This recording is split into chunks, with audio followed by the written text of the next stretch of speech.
রাস্তা যদি এমন হয় ভাই, রাইডিংয়ের মজাটা একটু অন্যরকমই হয়ে যায়। আমরা যে সমস্ত রাস্তায় চালাই ওই সমস্ত রাস্তায় আসলে রাইড করার রাস্তাই না। দেখছেন মানে স্পিড উঠে কিভাবে, 30 তো মানে যখন তখন। সময় হচ্ছে 2:30-31 হয়ে গেছে মাত্রই। অ্যান্ড কসাইবাড়ি রেলগেটটা পার হয়ে রেল লাইনের এই পার দিয়ে, যে পারটা হচ্ছে ওই পারে কসাইবাড়ি অ্যান্ড এই পারে হচ্ছে র্যাপিড অ্যাকশন ব্যাটালিয়ন, আরএবি, র্যাব না, এটা র্যাব না, এটা এপিবিএন। এপিবিএন এর ফুল মিনিং কি? Arm police battalion, APBN. তারপরে এন দিয়ে কি বোঝায়? ব্যাটালিয়ন। আচ্ছা, বিএন। ওকে, ঠিক আছে। মসজিদ গেটের সামনে। অ্যান্ড এই রাস্তাটা বেশ সুন্দর হয়ে গেছে, বাট পেছনে যেটা দেখলাম যে রাস্তার কিছু জায়গা আবার অলরেডি মাটি টাটি ফেলে অর্ধেক ভরে ফেলছে, অ্যান্ড অর্ধেক ভরা না, শুধু নিচে ভাঙ্গাচুরাও হয়ে গেছে।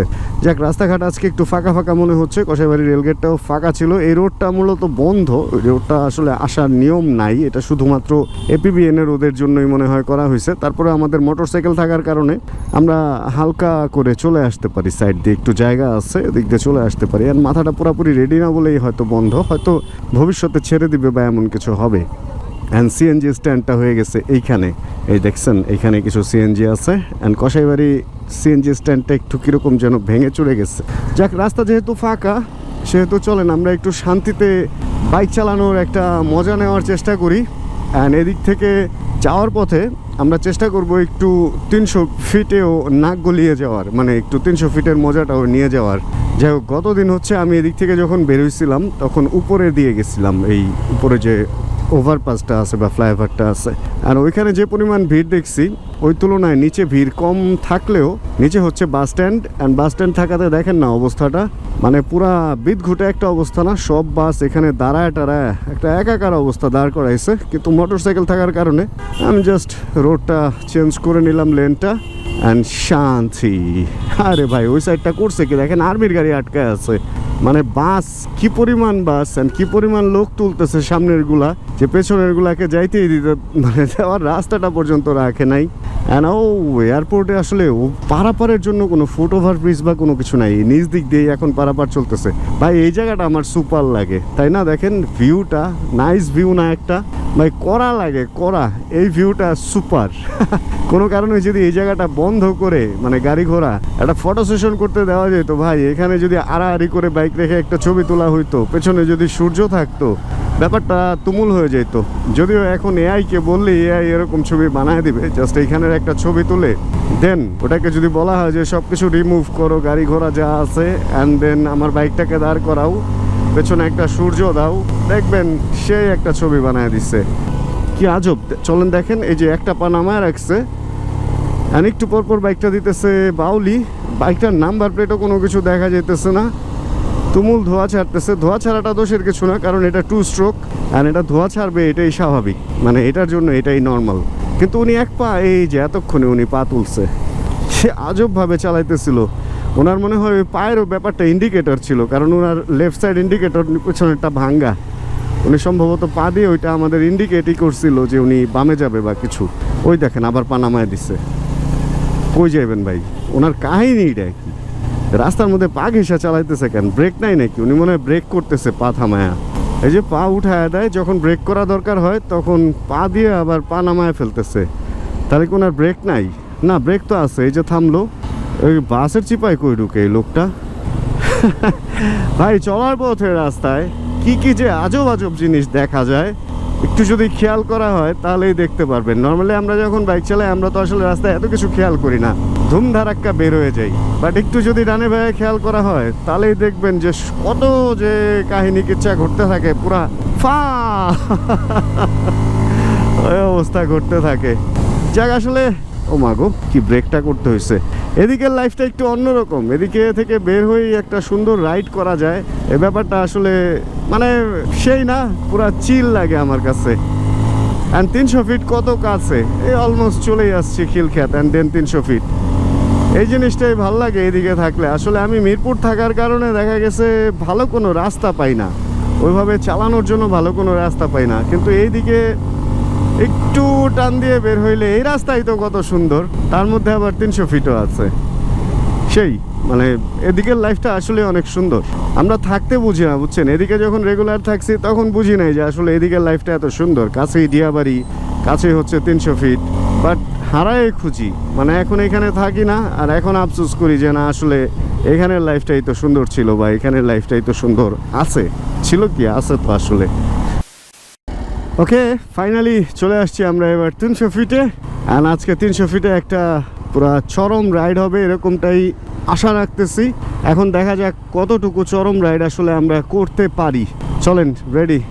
আচ্ছা, আমরা একটু গিয়ার টেস্ট করি। হ্যাঁ, ফার্স্ট গিয়ারে আমরা আছি। ফার্স্ট গিয়ারে মোটামুটি ভুম ভুম ভুম 41-44 কত পর্যন্ত উঠছিল জানি না, পেছনে একটা বাস ছিল। সেকেন্ড গিয়ারে 73-এ গিয়ে হিট করে ফেলেছে। অ্যান্ড থার্ড গিয়ারে 98, বাট থার্ড গিয়ারের প্রেশারই তো এই রোড নিতে পারতেছে না। অবস্থাটা দেখছেন? আজকে একটু ভিড় ভাড়টাও বেশি। দেখি থার্ড গিয়ারের ধাক্কা কতটুকু। আরে পুরা ফাপড়, পুরা ফাপড়। কোন দিক দিয়ে বেরোবো? এদিক দিয়ে বেরোই। থার্ড গিয়ারের ফাপড় নিতে পারো না কেন 300 ফিট রোড? ওই দেখেন থার্ড গিয়ারের ফাপড়ই নিতে পারতেছে না। চলেন এই চিপা দিয়েই ঢুকি। এবার থার্ড গিয়ারের ফাপড় দেখে নিতে পারে কিনা। সামনের গাড়ি কি টান দিছে? 99। থার্ড গিয়ারের ফাপড় ছিল 99 পর্যন্ত। অ্যান্ড একটা ভুল করছি, ওই পাশ দিয়ে গেলে ভালো হইতো। মিডল রোড দিয়ে চলে আসছি। অ্যান্ড না, ভুল বলে কোনো কিছু নেই। আমরা চলেন সামনে থেকে ঘুরে আসি। ওরে ফোর্থ গিয়ারের স্পিড দেখেন, উঠতেছে উঠতেছে উঠতেছে উঠতেছে উঠতেছে উঠতেছে 26, 126 হচ্ছে ফোর্থ গিয়ারে। আর তারপরে হচ্ছে এবার সামনে চেকপোস্ট থাকার একটা সম্ভাবনা আছে। তারপর আমরা ফিফথ গিয়ারটা ট্রাই করব, কতটুকু তুলতে পারি একটু দেখার চিন্তা ভাবনা আছে। আচ্ছা, যাওয়ার সময় একটু আমরা চেক করতে করতে যাই, তাহলে আসার সময় ওই পাশের রাস্তা দিয়ে হয়তো চেকটা করে ফেলতে পারবো। ওই পাশে নর্মালি চেকপোস্টটা কম বসে। জ্যাক দিয়ে দিছি আমরা ফিফথ গিয়ারে। অ্যান্ড এবার আশা রাখি সামনে একটা খেলা হবে। অ্যান্ড খেলাটা পুলিশে আমাকে ধরাটা না হোক। তবে এই বাইকটা 130, 31, 32 খুব ইজি উঠে। তারপরে গিয়ে আসলে আমি জানি না তারপরের স্পিডের অবস্থাটা। রাস্তা যদি এমন হয় ভাই, রাইডিংয়ের মজাটা একটু অন্যরকমই হয়ে যায়। আমরা যে সমস্ত রাস্তায় চালাই ওই সমস্ত রাস্তায় আসলে রাইড করার রাস্তাই না।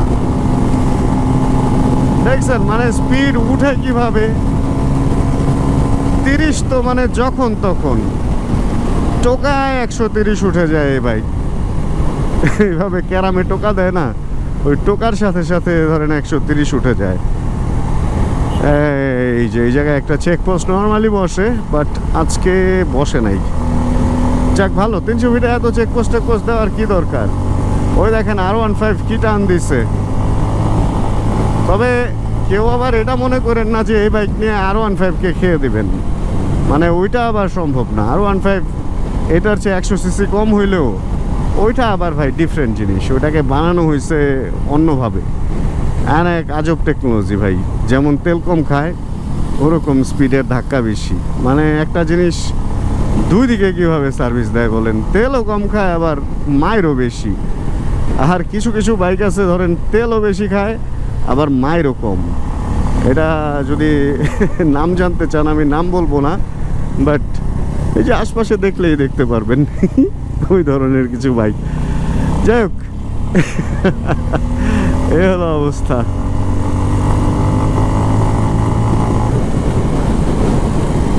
তিনশো ফিটে একটা ভাইরাল চত্বর ছিল, আছে এবং আমার মনে হয় থাকবে। আর রিসেন্ট আমি একটু রাতে একদিন এখানে আসছিলাম, রাত বলতে 12টার পরেই মনে হয় আসছিলাম, কোনো একটা কাজে আসছিলাম গাড়িতে, ওই জন্য ভিডিও করা হয় নাই। অ্যান্ড এই যে ভাইরাল চত্বরটা, এটার নাম এখন হলো জুলাই 36 এক্সপ্রেসওয়ে। ডান পাশে নীলা মার্কেট, বাম পাশে হচ্ছে পূর্বাচল ক্লাব। এই ভাইরাল চত্বরটা দিনে যাই ফাঁকা থাক না কেন এরকম, রাত ভারী হতে থাকে যত, ঝুমুর ঝুমুর নাচ বাড়বে তত।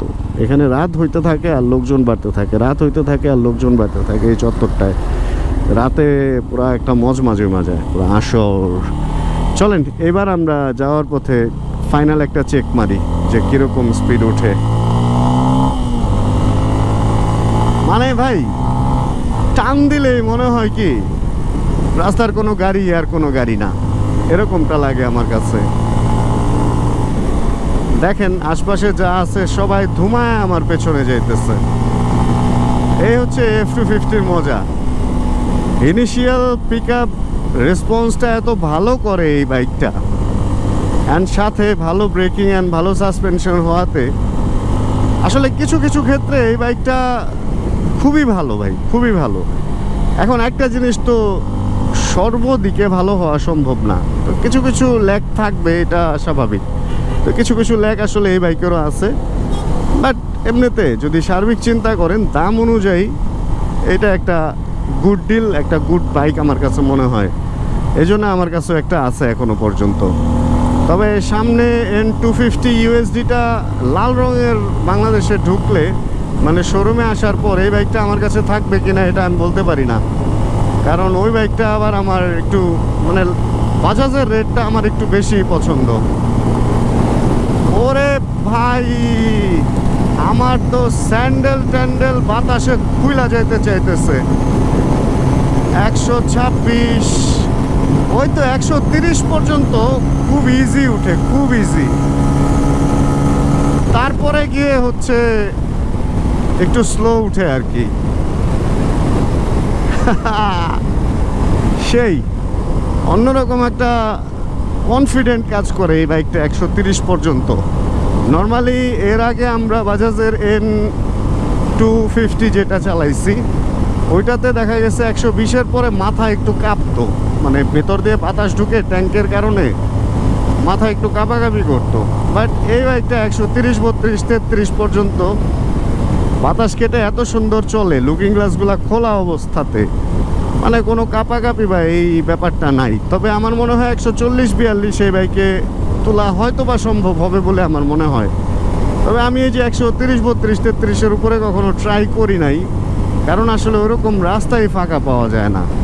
আর ওই যে বাউলি দিয়ে যে সব বাইকের সামনে চলে যাব ওই লোক আবার আমি না।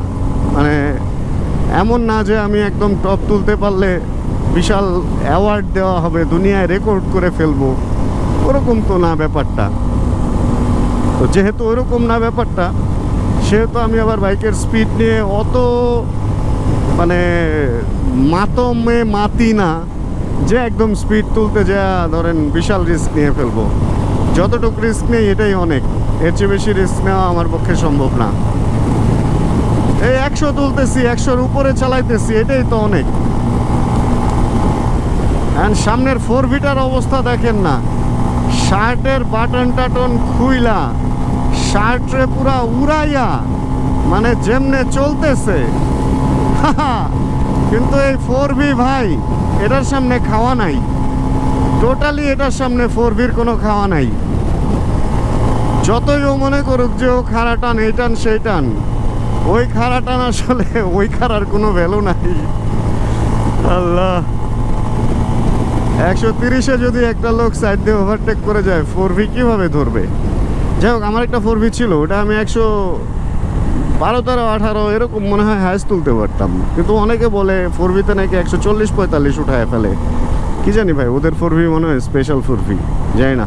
আর আমি যেটা এটা চালাইতেছি এটা তো মনে হয় 2V। এটা যদি 4V হইতো তাহলে এটার পাওয়ার কীরকম হইতো একটু চিন্তা করেন। এই হলো অবস্থা। যাক, আমরা অলরেডি 300 ফিট থেকে বের হয়ে যেতেছি, কারণ এই দুপুরে রোদের মধ্যে খুব বেশি বাইক চালাইলে অসুস্থ হয়ে যেতে হবে। আর হালকা পাতলা ক্ষুধাও লাগছে, আর আমার একটু মিরপুর গিয়ে জিমেও ঢুকতে হবে। তো সার্বিক সব কিছু মিলায় যদি এখন 300 ফিটে আমি বেশি সময় দিই তাহলে ব্যাপারটা আমার জন্য একটু টিলিক হয়ে যাবে। কি যেন একটা ছেলে ভিডিও করে টিকি, তো 300 ফিটে টিকি হয়ে যাবে। আসলে ওই টিকি হওয়া যাবে না, আমাদের যেটা করতে হবে, আমাদের এখন এখান থেকে বের হয়ে যেতে হবে এবং ভিডিও থেকে বিদায় নিয়ে নিতে হবে, কারণ আমি চাইতেছি না শহরের ভিডিও আর এই ভিডিওতে অ্যাড করার জন্য। যাই হোক, একটু হালকার উপরে স্পিডিং করলাম অ্যান্ড স্পিড তুলে দেখলাম। স্পিড তুললে একটু ভেতর থেকে একটা অন্যরকম কোনো একটা হরমোন হয়তো রিলিজ হয় বলে একটু আমার ভালোই লাগে, একটু চিল একটা ভাইব লাগে এবং রিস্কও লাগে। আসলে অ্যাক্সিডেন্ট হইলে শেষ। মত কো ছুকে টাপাক সে নিকাল যাতা হু, একটা কি যেন বলে না, ওই রকম। আসলে স্পিড তুলবেন, অবশ্যই স্পিড তুলবেন, বাট সেফটির মধ্যে থেকে স্পিড তোলার ট্রাই করবেন। জীবন যৌবন দিয়ে স্পিড তোলার কোনো মানে নাই, কারণ ওই স্পিড তুলে আপনারা কেউ কোটি টাকা দিবে না বা আপনাকে কেউ অ্যাওয়ার্ড করবে না বা ভূষিত করিবে না কোনো জায়গায়। যেহেতু তাই সেহেতু বুঝে শুনে। যাক, তাহলে আমরা আজকের এই ভিডিওটা থেকে এখানে বিদায় নিয়ে নিই। হোপ রাখতেছি এই ভিডিওটা আপনাদের ভালো লাগছে। যদি ভিডিও ভালো লাগে ছোটো করে একটা লাইক দিয়ে দিন। চ্যানেলে যদি নতুন হন প্লিজ সাবস্ক্রাইব করে হয়ে যান আমাদের ফ্যামিলি মেম্বার। জানাবেন কে কোন জায়গায় বসে ভিডিও দেখছেন, আর যতক্ষণ পরবর্তী ভিডিও নিয়ে আবার আমি না আসতেছি ততক্ষণ ইনশাআল্লাহ আমরা থাকবো ভালো, আমরা থাকবো সুস্থ এবং করতে থাকবো চিল ইনশাআল্লাহ। Chill bro. Check the mic and make sure it sound right, boys.